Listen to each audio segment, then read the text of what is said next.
Estás en la fila del café, pasas tu tarjeta, rechazada. El saldo parece estar bien, pruebas de nuevo, rechazada. Sacas efectivo, pero no lo aceptan. El sistema dice que tu cuenta está marcada, nada de transacciones en USD hasta que se aclare. No has hecho nada malo, no eres un criminal, pero tu dinero ya no es tuyo. Bienvenidos al Nixon Shock 2.0, solo que esta vez el golpe no viene de la Casa Blanca, viene de fuera del sistema del dólar por completo y ya está ocurriendo. Rusia y China liquidan ahora el 99% de su comercio de 245.000 millones de dólares, sin tocar un solo dólar. Arabia Saudita, la piedra angular del sistema del petrodólar por 50 años, acaba de unirse a una red de pagos blockchain construida explícitamente para excluir la moneda occidental. India compra petróleo iraní en rupias, Brasil y China comercian soja en yuanes. El Banco de Pagos Internacionales, el Banco Central de los Bancos Centrales, acaba de entregar el control operativo de este sistema paralelo a los mismos países que lo están construyendo. Si crees que esto suena marginal, no lo es. Es una partida de ajedrez geopolítica de $1 billón y las piezas ya se están moviendo. La pregunta no es si la dominancia del dólar se erosiona, sino qué tan rápido y qué pasará cuando $7,4 billones en manos extranjeras regresen masivamente a las costas estadounidenses. Te guiaré a través de las cifras, los mecanismos y los escenarios de pesadilla. Profundicemos, el dominio del dólar nunca fue sobre el libre mercado, fue diseñado tras el embargo petrolero de 1973. Flashback. 1974. Nixon acaba de liquidar el patrón oro, la inflación se dispara y la OPEP tiene a Occidente contra las cuerdas. Henry Kissinger vuela a Riad con un trato, Arabia Saudita pone precio a todo su petróleo en dólares y, a cambio, garantiza protección militar y compra deuda saudita. Para 1975, la OPEP se alinea. Cada barril de petróleo vendido globalmente ahora requiere dólares. He aquí por qué eso importaba. Si eres Japón y necesitas petróleo, no puedes simplemente imprimir yenes y comprarlo. Tienes que adquirir dólares primero. Eso significa vender exportaciones a comprar bonos del tesoro, mantener reservas en dólares. De repente, el planeta entero necesita un suministro constante de dólares solo para mantener las luces encendidas. Puede imprimir dinero, tener déficit y financiar guerras porque la demanda global de dólares es artificial y obligatoria. 50 años después, ese sistema se desintegra. Rusia y China comercian 245.000 millones anuales. El 99,1% liquidado en rublos y yuanes, $0. India y EAU, primera compra de crudo denominada en rupias en 2023. Brasil y China, liquidación directa soja yuan real. China compra el 70% de la soja de Brasil sin dólares de por medio. La traición de Arabia Saudita en junio de 2024. Los saudíes se unieron al proyecto M-Bridge, un sistema de pagos blockchain diseñado por China, Tailandia, Hong Kong y los EAU para liquidar transacciones transfronterizas en monedas locales, ignorando el dólar por completo. Piénsalo bien. Arabia Saudita, el pilar literal del petrodólar, acaba de anotarse al reemplazo del dólar. El petrodólar no era solo economía, era un esquema de protección. Vende a Arabia Saudita 2.000 millones en armas dólares de 1975, unos 12.000 millones hoy, y, a cambio, los saudíes reciclan sus ganancias petroleras en bonos del tesoro. Así financió su déficit por 5 décadas sin consecuencias. Pero ahora los saudíes se cubren. Están comprando yuanes chinos, explorando futuros de petróleo denominados en monedas distintas al dólar, se están diversificando lejos del mismo sistema que ayudaron a crear. El escenario de pesadilla, si Arabia Saudita y la OPEP en general dejan de exigir dólares por petróleo, la demanda global del dólar colapsa de la noche a la mañana. Esos 7,4 billones en reservas del tesoro extranjero se vuelven repentinamente opcionales. Y si eres un banco central en Turquía o Indonesia, ¿por qué tener un cubo de hielo derritiéndose cuando puedes tener oro o yuanes? El petrodólar no ha muerto aún, pero está en soporte vital. Y la orden de no reanimar ya está firmada. Hablemos del proyecto M-Bridge, el desarrollo financiero más importante de la década que nadie cubre. En 2021, el Banco de Pagos Internacionales lanza una plataforma experimental para probar pagos transfronterizos, usando monedas digitales de bancos centrales. Participan China, Tailandia, Hong Kong y los EAU. El objetivo, liquidación instantánea, sin bancos corresponsales, sin SWIFT, sin dólares. Para mediados de 2024, Enbridge alcanza el estatus de producto mínimo viable. Transacciones reales, valor real, bancos centrales reales. La plataforma puede procesar liquidaciones instantáneas entre pares en monedas locales usando consenso blockchain. Luego, en junio de 2024, Arabia Saudita se une, y en octubre de 2024, el BPI hace algo impactante, entrega el control operativo a los bancos centrales participantes. Traducción. Esto ya no es un experimento, es infraestructura. ¿Por qué esto es clave? Los pagos transfronterizos tradicionales funcionan así. Eres un exportador de petróleo ruso, vendes a China, el pago va de rublos a un banco ruso, a un banco corresponsal en Nueva York, a la red SWIFT, a un banco chino y a yuanes. Ese proceso tarda días, implica múltiples conversiones de moneda y le da al gobierno de EUU un punto de control para monitorear, congelar o bloquear la transacción. Enbridge funciona así: Banco Central ruso, Banco Central chino, directo, instantáneo, sin intermediarios, sin dólares, sin vigilancia estadounidense. Las implicaciones geopolíticas son asombrosas, las sanciones pierden su fuerza. Si Rusia y China pueden liquidar 245.000 millones en comercio vía Enbridge, las sanciones de EUU a bancos rusos son solo molestas, no paralizantes. ¿Por qué tener dólares para liquidar comercio? Si puedes usar Enbridge y liquidar en yuanes o dirhams, la opción nuclear de SWIFT desaparece. Expulsar a Rusia de SWIFT en 2022 debía ser una sentencia de muerte, pero si existen alternativas, es solo publicidad gratuita para Enbridge. Podrías pensar que Enbridge es solo un piloto. Maneja volúmenes minúsculos comparado con SWIFT, cierto por ahora, pero los efectos de red funcionan en ambos sentidos. SWIFT domina porque todos lo usan. En cuanto una masa crítica de países adopte Enbridge, digamos miembros de la OPEP, economías del BRICS y socios de la Franja y la Ruta de China, el costo de no usarlo superará el costo de adoptarlo y ese punto de inflexión se acelera rápido. China ya está sentando las bases. Su sistema de pagos interbancarios transfronterizos procesó 24,45 billones de dólares en 2024, un aumento interanual del 43%. Arabia Saudita, EAU, Egipto, Irán y Turquía han firmado acuerdos de swap en yuanes o se han unido como participantes. La infraestructura ya está operativa. Aquí está el detalle. El BPI, la institución que inventó la fontanería financiera global, acaba de respaldar esto. No cerraron Enbridge, lo entregaron. Eso no es un proyecto de investigación, es un Frankenstein saliendo del laboratorio. Ahora hablemos del activo que no puede ser congelado, no puede ser hackeado y no puede ser impreso hasta el olvido: el oro. El 31 de octubre de 2025, investigadores del BRICS realizaron una prueba piloto de algo increíble, una unidad de liquidación respaldada por oro diseñada para el comercio intra-BRICS. No una moneda única, las amenazas de aranceles del 100% de Trump mataron esa idea, sino un mecanismo de liquidación neutral. Así funciona: 40% oro físico, 40 gramos en la prueba y 60% monedas del BRICS, 12% cada una, real brasileño, yuan chino, rupia india, rublo ruso y rand sudafricano. La unidad funciona como un mecanismo contable. Si eres Brasil vendiendo soja a la India, en lugar de convertir reales dólares rupias y sufrir el riesgo del tipo de cambio dos veces, liquidas en unidades. El oro estabiliza la valoración, los libros de contabilidad en blockchain rastrean la propiedad y las actualizaciones diarias de precios ajustan las fluctuaciones monetarias. ¿Por qué oro? 3 razones. Depósito de valor universal, ningún gobierno lo controla, ningún banco central puede inflarlo, ha sido dinero por 5.000 años.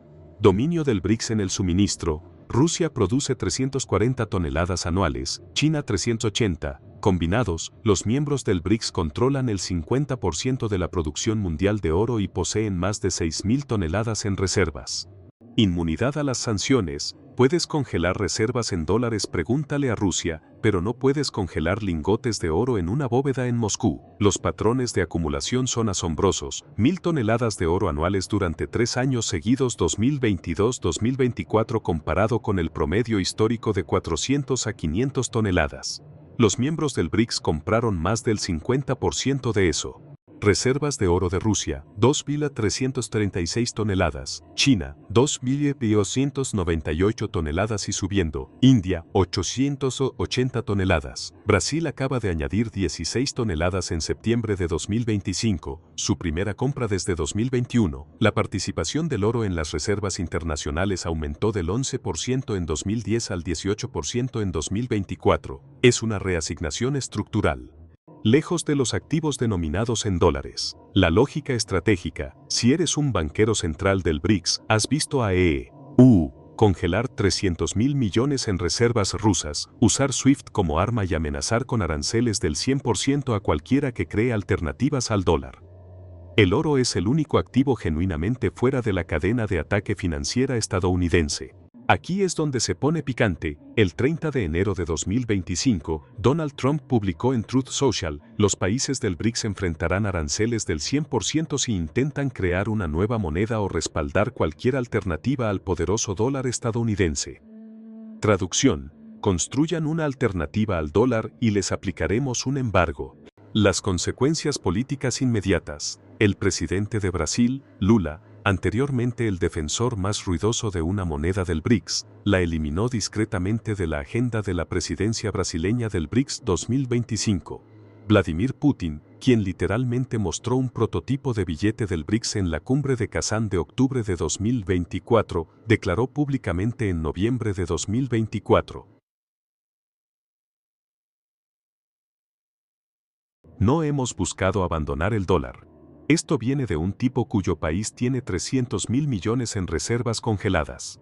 En la cumbre del BRICS de julio de 2025 en Río, no hubo mención de una moneda única en la declaración final.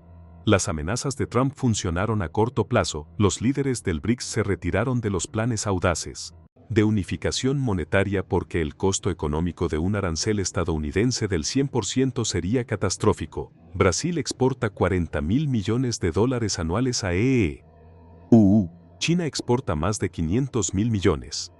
Un arancel del 100% es, funcionalmente, un embargo comercial. Pero aquí está el problema: la coerción compra cumplimiento, no lealtad, y acelera la misma dinámica que intenta prevenir. El Instituto Peterson de Economía Internacional modeló el resultado de las amenazas arancelarias de Trump. El PIB de cae 432.000 millones de dólares al final de su segundo mandato y los precios suben un 1.6%. Es un daño económico autoinfligido para imponer la hegemonía del dólar. Mientras tanto, el BRICS no dejó de construir alternativas, solo se volvieron más discretos. El comercio Rusia-China en monedas locales sigue en el 99%, el traspaso operativo de Enbridge ocurrió, el volumen de transacciones del SIP se subió un 43%, la acumulación de oro se acelera.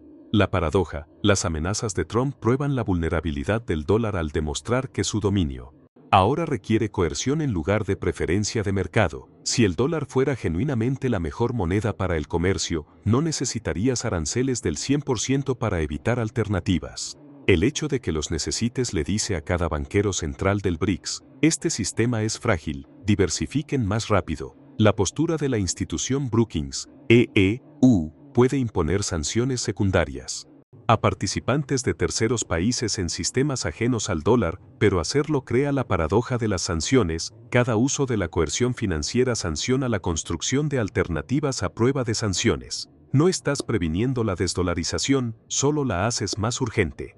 Ahora hablemos de la pesadilla de la repatriación. Los bancos centrales extranjeros poseen actualmente 7.4 billones de dólares en reservas, bonos del tesoro, deuda de agencias, activos en dólares. Esa cifra se ha mantenido estable en términos absolutos, pero la participación del dólar en las reservas totales se ha desplomado del 85% en los años 70 al 58.9% en el tercer trimestre de 2025, el nivel más bajo desde 1994. Este es el escenario del fin del mundo. Si la desdolarización se acelera, si las alternativas del BRICS ganan tracción, si el petróleo deja de cotizarse en dólares, si Enbridge maneja un volumen significativo de transacciones, entonces los bancos centrales extranjeros empezarán a vender bonos del tesoro, no porque odien a sino porque ya no necesitan dólares.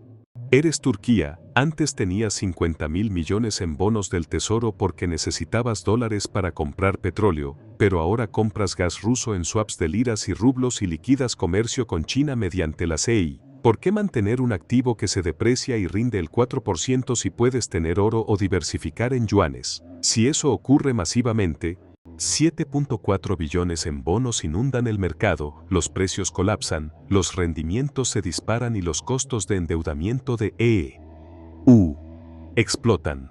Ya tenemos déficits de 2 billones, imagina financiar eso al 7% en vez de al 4%. La Fed enfrenta una elección imposible, dejar que los tipos suban y hundan la economía o imprimir dinero para absorber la venta masiva y provocar inflación. EU imprimió más de 1 billón durante el COVID para absorber la oferta del tesoro. Si se repatrian 7 billones, hablamos de una expansión monetaria nivel Weimar. Pero existe un contraargumento, la desdolarización no provoca una venta inmediata de bonos del tesoro. Porque la demanda de dólares es persistente, más de 1 billón en billetes físicos circulan fuera de EU, usados en economías inestables, mercados negros y como reserva de valor. Esa demanda persiste aunque cambie la liquidación comercial, ninguna alternativa iguala la liquidez del dólar.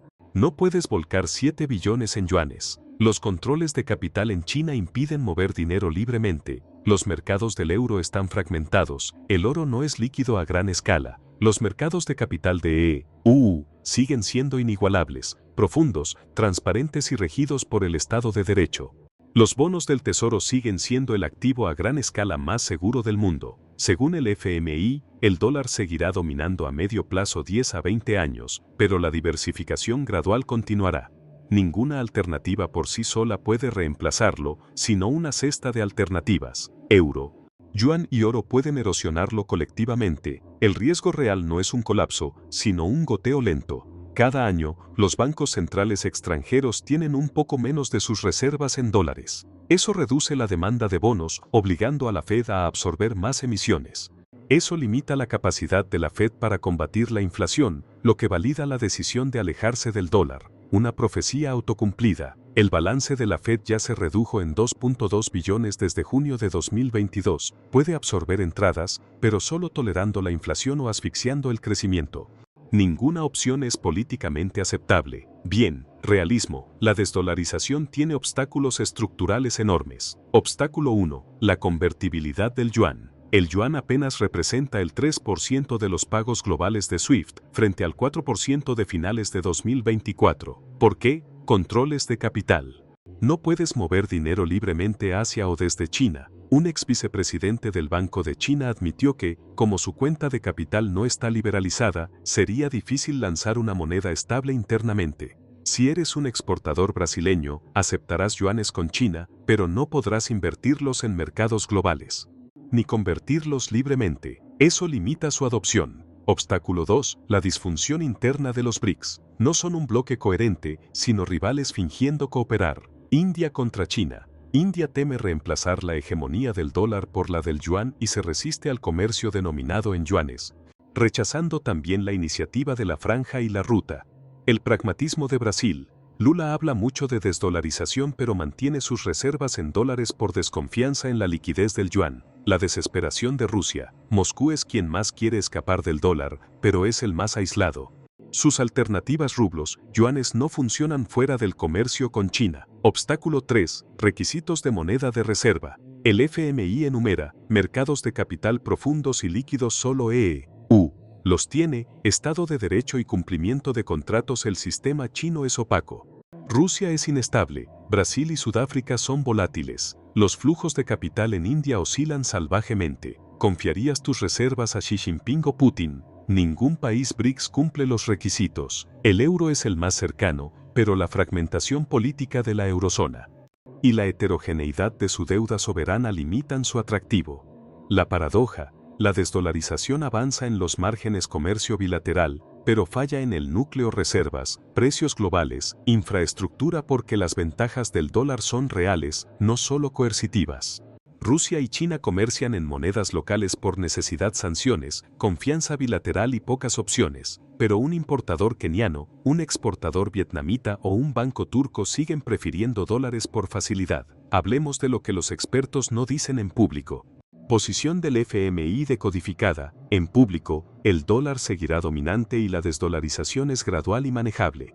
Leyendo entre líneas, están aterrorizados, pero admitirlo aceleraría el pánico. Los datos del FMI muestran la participación del dólar en las reservas en su nivel más bajo desde 1994. Reconocen la diversificación gradual mientras restan importancia al riesgo sistémico. Ven la erosión pero no pueden pararla. Los bancos centrales europeos actúan. El BCE emitió 700.000 millones en deuda conjunta durante el COVID.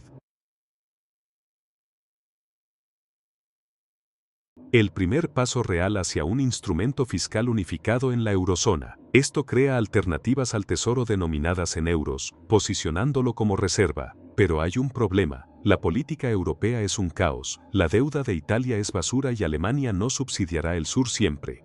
El euro no puede sustituir al dólar si la eurozona implota. El Banco de Pagos Internacionales BPI adopta el M-Bridge. El BPI no hace declaraciones políticas audaces, solo actúa. En octubre de 2024 entregó M-Bridge a los bancos centrales. Eso no es un respaldo a la desdolarización.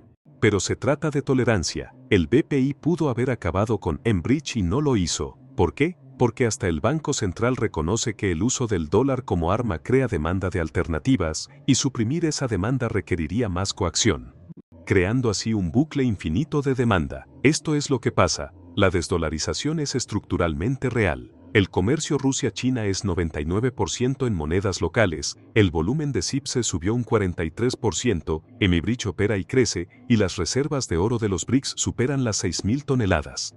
La cuota del dólar es la más baja desde 1994, pero no es un colapso, es erosión. El dólar aún domina el 88% de las transacciones de divisas y los bonos de EU siguen siendo el mercado más líquido del mundo. Ninguna moneda ofrece tal confianza y las divisiones en los BRICS impiden una acción unificada.